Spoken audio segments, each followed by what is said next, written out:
hay Inception de Guzmán, ¿no? Sí, bueno, es el gran protagonista de la en ese semana, momento, sí, de la sí. semana, no sé si del año, porque no sé cuántas buenas vamos a tener para contar este Eso año, ¿no? está bien. Ojo. Eso es cierto. Puede Eso ser. es cierto, eso es cierto. Recordemos no va a ser que... un año de buenas noticias. Absolutamente. No, está claro. Recordemos que incluso cuando asumió el gobierno nacional con la presidencia de Alberto Fernández, una de las primeras cosas, de los primeros mensajes que bajaron de Casa Rosada fue: primero resolvamos la deuda, después vemos todo el resto. La deuda era el gran tema que iba a permitir recién ahí arrancar con una agenda que venía muy cargada. Bueno, en el medio apareció la pandemia, pero también es cierto que en parte empezó a resolverse la cuestión de la deuda y eso le permite, a partir de esta semana que comienza mañana, al gobierno empezar a hablar un poco más de su agenda, empezar a mostrar un poco más cuáles son sus planes, sobre todo focalizando, por supuesto, en reactivar la economía, Yo ¿no? te digo algo, producto de la decisión, bueno, no sé si va a entrar este tema o no con Guzmán, pero deliberada de no capitalizarlo políticamente, hay un problema muy importante, está en una situación muy acuciante. Sí, claro. El acuerdo de deuda, el Procrear y el anuncio de, hoy me dijo Iván Sech de la Cámara de Construcción, que no son, yo dije 25.000 millones, me dijo no, son 425.000 millones en 18 meses. Claro. Fueron 3 grandes noticias, y si querés incluso la vuelta a los entrenamientos, digo, para lo que le gusta al fútbol, para lo que nos gusta el fútbol, pero todavía vemos lejos la competición. 4 que pasaron como una, ¿no? Medio que se fueron, no han sido agenda. Sí, absolutamente. Igual, sí, es cierto. Me parece que también hay una estrategia, ¿no? De un goteo de noticias diario. La agenda post-canje, ¿no? Sí. Uno de los grandes temas es federalismo y desconcentración. Fue uno de los temas que tocó Alberto Fernández en su discurso de Inaugural, asunción, así exactamente, presidencial, y pasa por algunos ejes este punto de la agenda. Grandes obras de infraestructura, muy relacionado con lo que vos decías recién, de largo plazo, incluso obras que pueden llegar a trascender esta presidencia de Alberto Fernández para favorecer la conectividad y a las economías regionales. Hay una mirada muy regional del gobierno en cuanto a la economía y ahí apuntan estas grandes obras. Obras menores, de corto plazo, mejoras en rutas, infraestructura energética, puertos, urbanización de barrios populares, el Belgrano Cargas, que es la gran... ¿Quién te ve? Gobierno tras gobierno, el Belgrano Cargas, las provincias del norte... Es el soterramiento del Sarmiento, y lo vengo bueno, escuchando hace 45 años. Absolutamente, pero una obra muy necesaria. Sí, claro. Y avanza en el Congreso el proyecto de capitales alternativas. ¿Te acuerdas que fue uno de los primeros proyectos que mandó Alberto Fernández? 2 grandes temas propone este proyecto. Uno, irrealizable en medio de la pandemia, la posibilidad de hacer reuniones de gabinete cada 30 días en las provincias. Pero el segundo punto es la posibilidad de relocalizar algunas áreas del Estado, algunas empresas del Estado, algunos entes autárquicos en territorios a donde tengan más razón de ser que en la Ciudad de Buenos Aires. Bueno, hay uno central que yo siempre me lo pregunté, que es YPF. Absolutamente. Porque YPF está en Puerto Madero y no en una provincia patagónica productora de petróleo. Bueno, este proyecto ya se empezó a tratar en el Senado la semana pasada, seguramente va a avanzar porque no hay grandes objeciones y a partir de ahí se va a destrabar la posibilidad de mover algunos de estos organismos. Pero digo, en serio, vos, me acuerdo Mario Weinfeld en Página 12 hablaba de un estudiante sueco, siempre hacía como un, ¿te acordás? Cuando vos le preguntás, ¿no? Le tiene que explicar el becario sueco.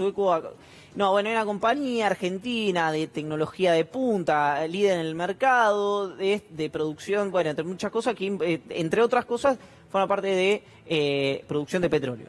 ¿Y dónde está? ¿En una provincia petrolera? No, está en la capital federal, en el barrio, no, en un barrio más nuevo, si querés, uno de los barrios de la capital federal. Exactamente. Nunca bueno, eso, va a ser uno de los puntos de la federalización. Sí. Otro tema, bueno, la reconversión del IFE y el ATP, el ingreso familiar de emergencia, la ayuda al trabajo y a la producción, es un montón de dinero, 90.000 millones mensuales es el IFE, 50.000 millones el ATP, 30.000 millones los créditos subsidiados. La intención del gobierno es reaplicar ese dinero a la producción. Por supuesto que hay gran parte de las personas que están siendo asistidas por estos fondos que van a volver a encontrar su lugar en el mercado laboral, ¿no? Claro. Ya van a dejar de necesitar ayuda del Estado. Para el resto, la intención es mantener la asistencia en industrias críticas como por ejemplo el turismo. El turismo va a ser muy difícil sacar el ATP. por ejemplo, Claro. de las empresas turísticas, porque es un sector que va a tardar muchísimo en recuperarse y, por supuesto, otra de las cuestiones va a ser reforzar, entre otras cosas, el seguro de desempleo. Bueno, justo planteaste los 3 grandes temas, que para mí son pocos en 7 meses, pero bueno, hoy también se lo vamos a preguntar a Guzmán. También le quiero preguntar a Guzmán si esto va a mutar en un ingreso universal o no, porque lo vienen diciendo varios ministros, pero no se lo escuché a él, digamos, ministro de Economía. IFE, ATP y el plan de turismo de preventa de 50.000 palos son las 3 cosas que se han hecho hasta el momento en materia de política pública y de inyección de plata. Para mí, yo insisto, se está gastando poco en la Argentina. Es poca plata. Algunos me dirán todo lo contrario, ¿no? Hay gente muy preocupada por la emisión en estos momentos, más preocupada por el hambre. Y también lo quiero hablar con Guzmán en instantes nada más, que va a estar con nosotros. Seguimos, porque hay más en esta agenda. El famoso y demoradísimo impuesto a las grandes fortunas, Claro. a las grandes riquezas de la Argentina. Aporte. Bueno, aporte solidario por única vez. Exacto. ¿Qué pasa con eso? Sí. Está atado a la coyuntura legislativa. Hoy las sesiones virtuales están en un limbo en la Cámara de Diputados. Así es. Se venció el viernes el protocolo para sesionar de manera remota. Todavía no hay a la vista posibilidad de que sea renovado. ¿Qué pasa ahí? Bueno, la oposición mayoritaria, Juntos por el Cambio, dice: yo no sé si lo quiero renovar, porque me van a querer meter la reforma judicial y me van a querer meter el impuesto a la riqueza, y son dos cosas que para mí no se pueden discutir de manera remota. Hoy se lo pregunté esto a Massa, Sí. y dijo, depende de la pandemia. No depende de las ganas que tenga, palabras más, palabras menos, que tenga yo de sesionar presencialmente o no. Coincido, pero bueno, esta es la postura de Juntos por el Cambio, ¿no? Son temas que hay que tratar de manera presencial, dicen. Lo que dice el protocolo es que se renueva mensualmente, cada 30 días, venció el viernes último el protocolo remoto de diputados, se renueva por consenso. Eso es lo que dice, por consenso. ¿Consenso en la mitad más uno? ¿Qué es consenso? Consenso puede ser O es 100%. consenso del Frente de Todos con los bloques federales, por ejemplo, con los bloques de Balibuca y de José Luis Ramón. Ahora, ¿es consenso que no esté la oposición mayoritaria dentro de eso? ¿Se puede estirar esa definición para correr a Juntos por el Cambio y seguir sesionando de manera remota? Creo que podés, si lográs el consenso, estaría bien.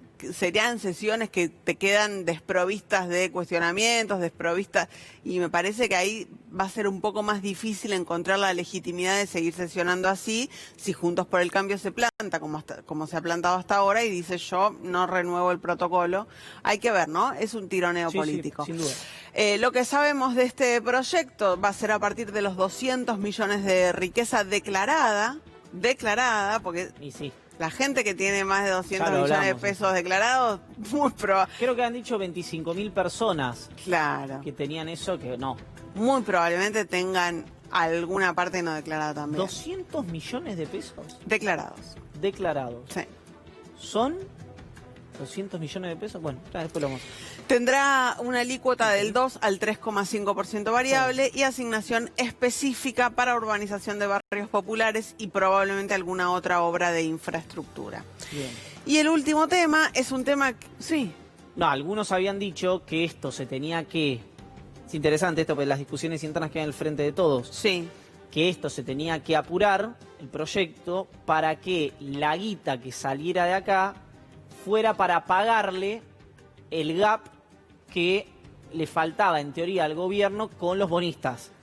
Entonces ahí se plantó el ala, digamos, del Patria, si querés, y dijo: no, esto va para urbanización de barrios populares y no se paga $1 más. Que fue un poco el discurso de Máximo Kirchner de cierre ese viernes. De todas formas, en línea con Guzmán. el dinero es fungible, ¿no? Obvio, Lo que por no va supuesto, a... O sea, por supuesto. Pero bueno, esos eran 1.500 millones de dólares que a mí siempre me causaba un poco de escozor cuando escuchaba: no vas a arreglar por 1.500 millones de dólares. Es decir, bueno, obviamente para el mundo financiero es poca ¿Quién plata, lo pero pone? claro, ¿quién los pone? y esto que arranca mañana, que son los gabinetes temáticos. El gobierno vio que el gabinete económico, que es el tercero que aparece acá, ya está funcionando y está funcionando bien, y arranca mañana el gabinete de comercio exterior para establecer cupos de importación y apertura comercial con protección a la industria, el gabinete de promoción federal para lograr el acceso acceso educativo equitativo, perdón, sí. a la educación y los bienes culturales. Básicamente, ¿qué son estos gabinetes? Se juntan con Cafiero y con Todesca, con Santiago Cafiero y Cecilia Todesca, jefe y vicejefa de gabinete, los ministros que están relacionados con el comercio exterior, con la promoción federal. Que me perdonen, Cafiero y Todesca, y va a ser en este programa en el que voy a decir me equivoqué, y ojalá me equivoque. Para mí está bueno. ¿Funcionan estas cosas? Yo creo que puede funcionar, ¿eh? Para mí está bueno. Perón decía, vi un tuit de Rosario ayer, Sí, me pareció armar una simpático. comisión. Si no quiere que algo funcione, arma una comisión. Esto no es una comisión, es Ahí un es un gabinete gabinete. temático. Bueno, ojalá me cierre la boca. Y hay Le tengo distancia. Hay dos más Sí. que son Gabinete de Ciudadanía para tratar programas de empleo, derechos humanos, digitalización para la nueva normalidad, y Gabinete de Planificación Urbana y Hábitat para articular recursos y políticas de acceso al suelo y la vivienda. Acá está interesante porque uno de los integrantes de este gabinete es el responsable del organismo que maneja las tierras del Estado, ¿no? Así que ahí puede haber aplicación de tierras del Estado para justamente planificación urbana.